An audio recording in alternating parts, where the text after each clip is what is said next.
Hey guys, welcome back. This is actually episode 3 of Cooking with Chuck. Now today I'm going to do one of my favorite things for a lazy day, maybe a late Saturday or kind of a boring Sunday. Beef jerky.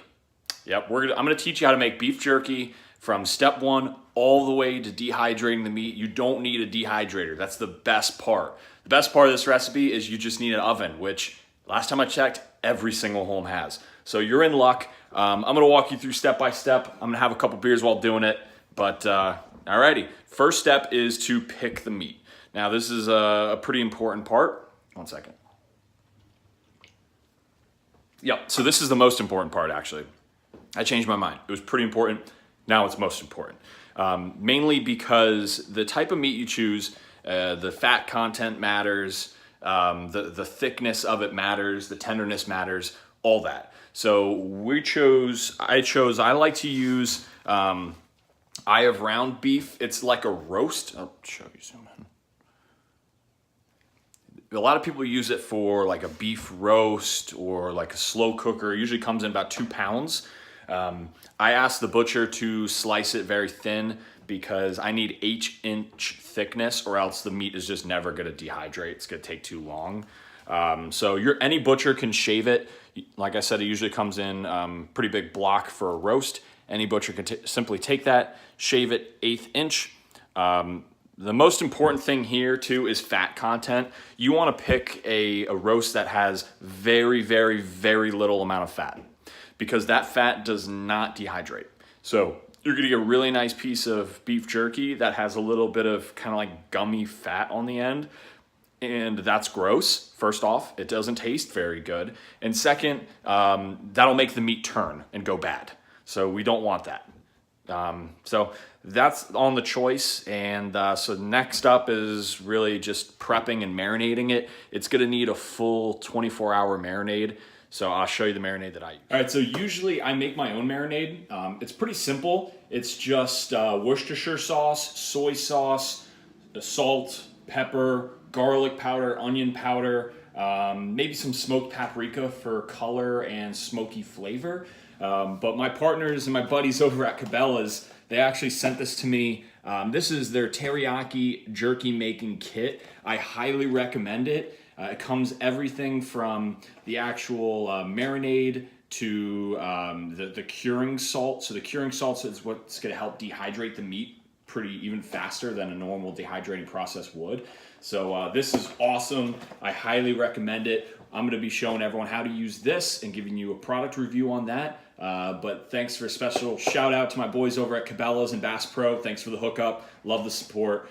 Big time viewers of the show. So, all right. So inside the box, you're going to find a handful of little envelopes like this. Each of them are going to be labeled differently. One's going to be called Jerky Cure. I don't know if you can see that. And the other one's going to be Teriyaki Jerky Seasoning. So now the cure is pretty much what's going to help dehydrate the meat. Seasoning, obviously, is the flavor. So each one of these packages is rated for 5 pounds of meat. Well, I only have 2.5 pounds here, so I'm just going to eyeball half of each. Simple math. So first I'm going to start off with the Jerky Cure. Now we're just going to take about half the package, pour it into here. Seems about right. You don't have to be too accurate with your measurements on this because it's just the marinade. It's not rocket science here. Take another half of the package for the teriyaki seasoning. Don't put your nose in it like I did. It's very potent, but it smells amazing. Pour that into here. This one I want to pour a little bit more than half.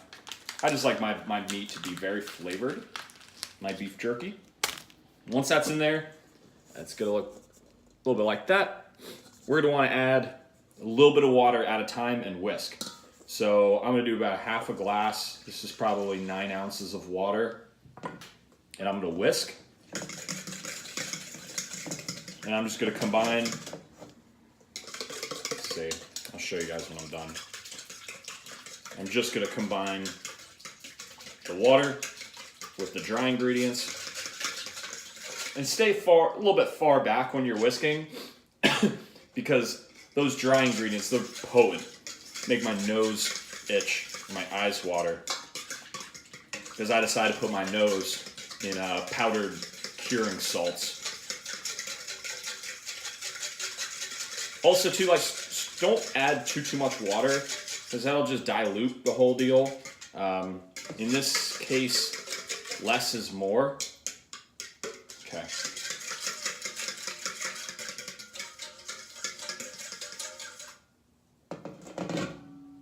You add just a tad bit more.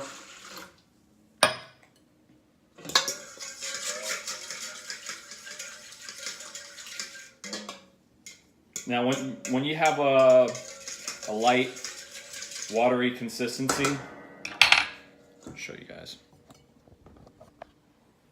When you have a nice, watery, not too thin consistency, filling up the bottom of the mixing bowl, you know you did the job. That's perfect. Now we just got to add the meat. This part of the process, we're just going to be marrying the meat into the marinade and putting in a Ziploc bag. So it's kind of a 3-step process, or really a 2-step process here. Make sure you got extra paper towels because it's going to be messy to drip over. So I want to coat each side evenly, drip off the excess, and put them in our bag. And I'm going to repeat that process with every piece of meat in here.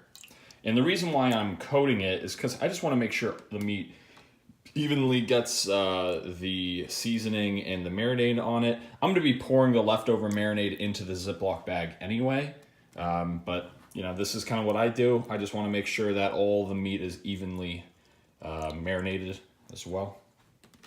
So you can tell it's a very tedious process. I'm going to point something out on the meat too.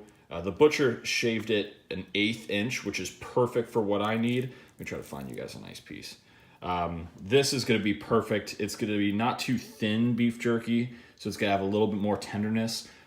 This chuck roast, or this eye around roast, has a little bit more fat content that I really want. I'm going to trim that piece off there. We really just want very light fat, so I'll set that aside.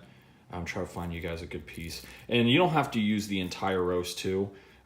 Like this piece is perfect. There is just a tad bit of fat in there, so it's gonna have nice flavor, but it's not overly fatty. So I'm just gonna repeat this entire process for all 2.5 pounds. Once that whole process is done, I got all of my beef in the bag. I poured the rest of the marinade into the bag, and I sucked out as much air as I possibly can. Now this is gonna go into the fridge for a full 24 hours. So it's gonna be a long process. It's a full 24 hours. And we'll see that guy tomorrow, and we'll throw him in the oven and get the dehydrating process. All right, everyone, welcome back. The beef has been marinating in the marinade for a full 24 hours. You can tell because the meat has turned a slight brown because it's absorbed all that marinade. Now, step 2 for us is to be putting them on paper towels and getting as much of the marinade, excess marinade, off of the beef. We're simply just going to take a piece here and we're going to lay it out flat on our paper towels, just like this. We're going to repeat the process until all of the beef is laid out on the paper towels. Have our beef laid out on the bottom row of paper towels. I'm going to take another stack of paper towels, just put it right on top like this. Repeat the process on the others, and this is to take as much of the excess marinade off. Now you're just going to press. Now this is really important to get as much of the liquid off of the beef and out of the beef, because it's going to help our drying process. If you don't do this, it's probably going to end up in an excess 2 hours of drying. So we want to make sure that we can get as much of the excess liquid off of the beef to help out with the drying. Great. Now I'm going to let this sit for about a couple minutes just to really soak up, let the paper towel soak up as much liquid as possible. I have the oven preset here to 175 degrees. 175 degrees is what you want to do it at. It's going to take 4 hours. And then in the process, every hour you want to open up the oven door to let out as much moisture as possible. You want to just open it a couple times like this, kind of air it out. If you don't do this, it's going to get really humid inside of the oven, and it's going to prevent the beef jerky from dehydrating. Jerky's dried out as much as possible. I'm going to place the pieces of meat on a wire rack, a cooking sheet with a wire rack. The importance of the wire rack is to let airflow underneath the jerky. If you don't put it on a wire rack, you're going to have dried on the top and the bottom still going to be raw. So you need the wire rack to kind of create the flow of air underneath the jerky. It's the only way that it's going to get dried out. Now I'm just going to place, kind of like a jigsaw puzzle, place the beef jerky or the beef just kind of right on the rack, trying to take up as much space as possible. You also do not let the meat overlap, because then there'll be corners that won't be dried off. So you're going to repeat this process with the rest of the two trays. On the wire rack, you can see there's really no overlap, which is very important to have zero overlap. Now I'm going to put the beef jerky in the oven at 175. The total cook time is going to be 4 hours. But in 2 hours, we're going to open up the oven, and I'm going to flip the beef jerky and then rotate the pans from top to bottom.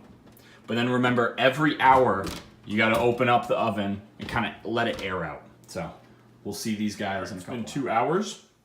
I've opened and closed it a few times. Now it's time to flip the beef jerky and put it back in for another 2 hours. It has been flipped over to the other side. It's time to enter it back into the oven at 175 degrees. And we're gonna do this process for another 2 hours, and it should be done.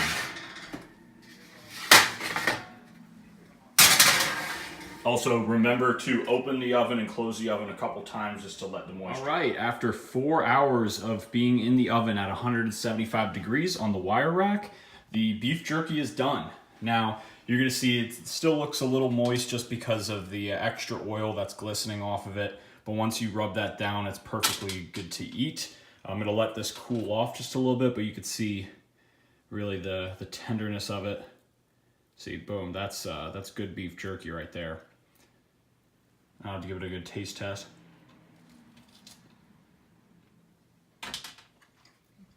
Yeah, you can really tell the teriyaki marinade worked really well on that. Great. Simple, easy, awesome beef jerky. All right, everyone, thank you so much for tuning in. That was episode number 3 of Cooking with Chuck. Very simple beef jerky. If you guys have any questions, drop it in the comments. I'd be more than happy to answer any questions you guys have. Also, definitely next week we're going to be either doing smoked sausages or we're doing a smoked whole chicken. So write in the comments what you guys want, and thank you so much for watching. You all have a great rest of your week. Stay tuned.